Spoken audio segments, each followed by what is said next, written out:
What's going on, boys and girls? I was going to do this video yesterday, my preview video for the North London derby, but I thought, you know what?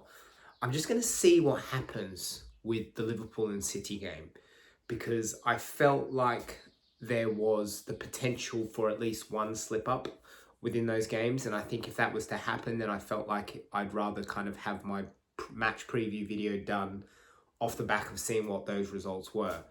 And lo and behold, both City and Liverpool have both lost to Forest and Newcastle respectively. I knew the Newcastle game was going to be tricky for City, so I'm not massively surprised by that result. The Liverpool result has definitely shocked me. I know Liverpool have been all over the joint, but I did feel like they were somewhat turning a corner, and to lose at home 3-0 against a somewhat out of sorts Forest, I'm quite surprised by that. But that has just created such a massive opportunity for Arsenal that I literally don't care if this is the ugliest 1-0 win you've ever seen in your life. We have to collect 3 points against Tottenham tonight. This Liverpool and City losing just feels, it feels like the door's been opened and all we have to do tonight is walk through it. We just have to walk through that door. I wouldn't say, it's kind of like the Sunderland game again. For me, that Sunderland game, that was an opportunity to stretch our lead on at least one of those two based on the fact they were playing each other. We didn't quite take advantage of that. And so we've been presented with another opportunity here. And the simple truth is, if we win, if we beat Tottenham tonight, we go 7 points clear of City and we go 11 points clear of Liverpool. That is massive. That is massive. I can't speak highly enough about how important this game against Tottenham is. And don't get me wrong, I know Tottenham are going to be extremely fired up to ruin the party on this one.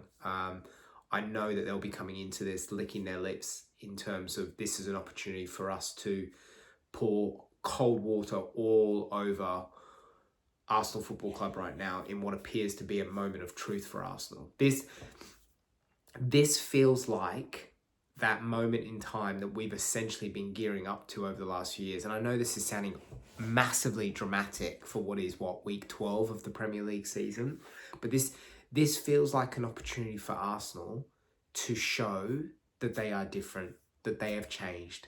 Their two most obvious rivals to this Premier League title have lost a game in the same weekend, presenting us with a chance to put real distance between us and them.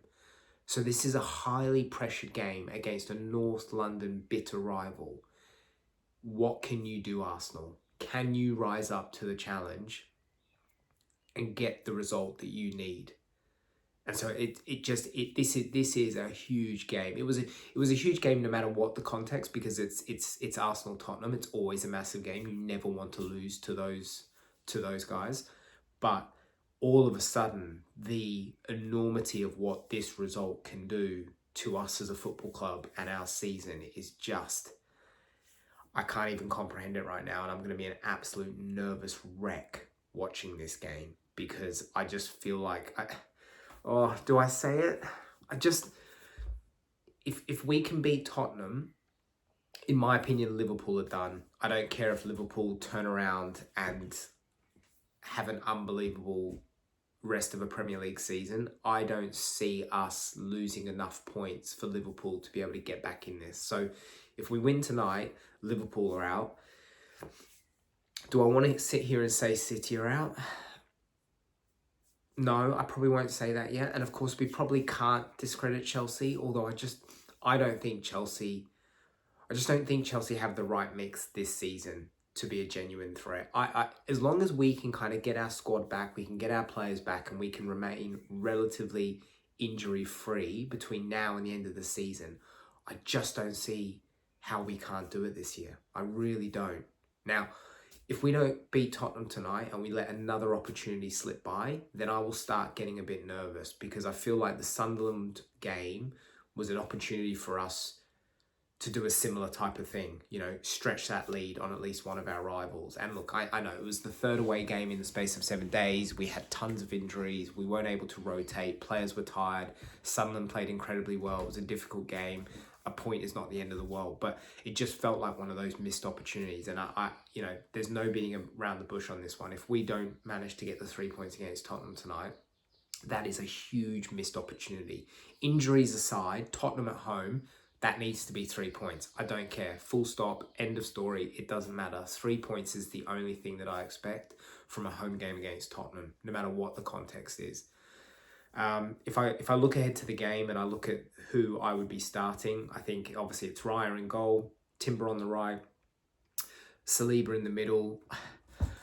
I was thinking, will he bring Calafiori into that left centre back position and bring Miles Lewis-Skelly into left back? I don't know if he'll do that on the premise that I feel like Calafiori is actually a really important piece of the way we're playing this season. And so I think to take Calafiori out of that left back kind of roaming role that he's got this season, I don't see Arteta doing that. So I do think it will just be a straight choice between Nketiah and Mosquera. I don't know who I'd go with, to be honest. Obviously, Nketiah is left-footed, so that makes more sense in terms of putting him in that left centre-back role. But I think Mosquera has been exceptional in the chances he's been given this season. I know he had that one moment against Newcastle, but other than that, I think he's been really solid. So at the end of the day, I don't mind who goes in there. I feel like he might give it to Nketiah just from an experience point of view, and the fact that he probably has that grit that you want in a North London derby. So I'll go with Nketiah, but I don't care if it's Mosquera.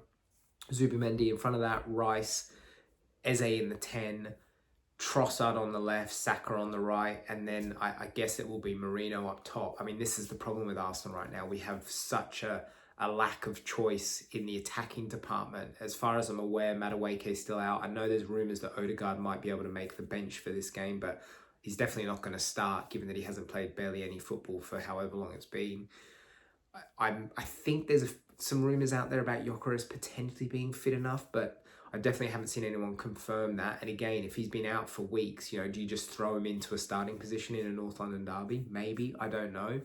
Martinelli, I think, is still out. So, yeah, I think it will be Rice in the 8, Eze in the 10, Trossard on the left, Saka on the right, and then I think it will be Merino up top. And look, is that perfect? Is it ideal? No. Do I think it should be enough to beat Tottenham at home, given what this game is all about?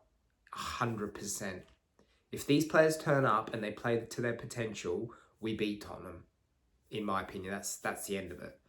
I think it's really important that the defence are really solid. There's been a lot of talk about the loss that Gabriel provides, and look, no question, in my opinion, he's the best defender in world football right now, so he's going to be a massive loss, both defensively and offensively. But this is where I want to see the likes of Saliba step up. I want Timber to be absolutely rock solid like he always is. I want Rice to lead this team like he does almost every week. I think Rice is fundamental. And what I really want to see in this game, I want to see Saka and Eze take control. I want to see them create a moment of brilliance that just takes this game away from Tottenham. I think both of those players have it in their locker. I think both of those players have been a fair way short of their kind of high standards. And so I think it's about time that one of those players, if not both, create a piece of brilliance like they did for England in the international week, to just rip this game away from Tottenham and kind of put our stamp on this Premier League. So yeah, it's going to be an extremely nervy game. I just hope that Arsenal can get an early goal and kind of settle things, because I do think if we get an early goal and the crowd gets behind them, this could end up being quite a comfortable win and one of those glorious days where you just sit back and go, how good is life? But if Tottenham frustrate us, defend well, and we're kind of reaching that 60-minute mark and we haven't scored yet, it will get nervy. I won't lie, because I just don't think anything other than 3 points in this game will do. I just think the the getting 3 points in this game is just so huge in the context of this season and the Premier League race and the mentality of these players. If they can go on and win this game under a huge amount of pressure of can they do it now? The other two have slipped up. Can Arsenal take advantage and put their sword in the ground type of thing? And I think we can. I know we can. And I'm fully expecting us to get the win tonight. And as I said, I really don't care how it gets done as long as it gets done. But I'm looking to Eze or Saka to create a piece of magic to take this game away from Tottenham. I'm going to go with... I don't know if there'll be a lot of goals in this because I think Tottenham are very good away from home and I think they are set up very well by Frank. I think this could be like a 2-1. It could be a 2-1, 2-0, could even be a 1-0 to the Arsenal, but I'm going to go with 2-1. I think there might be a couple of goals in this one. So 2-1 to Arsenal. We're going to extend our lead, and this could be the year, guys. It could be the year. All right, I'll see you in the next one. Bye.